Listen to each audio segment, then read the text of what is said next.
Hello बच्चों, let us read this question. For two different materials, it is given that y1 is greater than y2 and b1 is less than b2.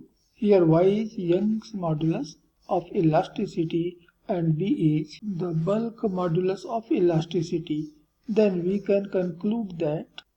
तो नीचे हमें options दिए जा रहे हैं, बताना है कि इनमें से कौन कौन से ऑप्शन करेक्ट होंगे। तो इस क्वेश्चन के लिए जो की कॉन्सेप्ट है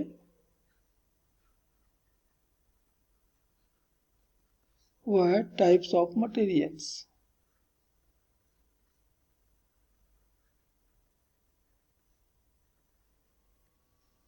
यह दो टाइप के मटेरियल के बारे में बातें की गई हैं ऑप्शंस में। एक तो है डक्टाइल और दूसरा है मैलिएबल। डक्टाइल मटेरियल हम उस मटेरियल को कहते हैं जिसके किसी वायर के ऊपर यदि हम फोर्स अप्लाई करें तो उसका area of cross section continuously change होता चला जाए, वायर जो है वो लगातार थिन होता चला जाए, ऐसे मटेरियल को हम कहते हैं डक्टाइल। तो यहाँ दो मटेरियल की बातें दी गई है और उन दोनों मटेरियल में जो प्रॉपर्टी है वह दिया है कि पहला का Young's modulus is greater than Young's modulus of the second. तो जिसका यंग्स मॉडुलस बड़ा होगा उस मटेरियल के पास फोर्स के अगेंस्ट ज़्यादा रेजिस्टिव पावर होगा, वो उसको ज़्यादा रेजिस्ट करेगा और इसलिए इसको हम ज़्यादा थीन क्रॉस सेक्शन में चेंज नहीं कर पाएंगे।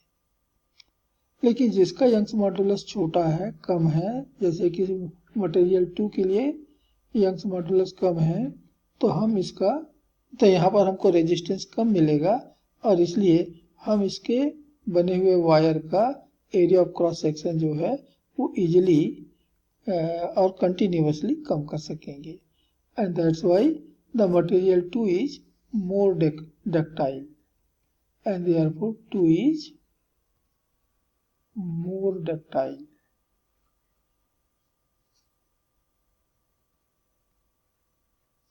अब दूसरी प्रॉपर्टी हमको दिया हुआ इन्हीं मटेरियल के लिए कि B1 is less than B2 and material 1 की बल्क मॉडुलस मटेरियल 2 के बल्क मॉडुलस से। ये जो मैलिएबल प्रॉपर्टी है, मैलिएबिलिटी जो प्रॉपर्टी हुआ है कि उस मटेरियल को हम ज़्यादा मैलिएबल कहते हैं जिससे हम इजीली और ज़्यादा थीन शीट बना सकते हो।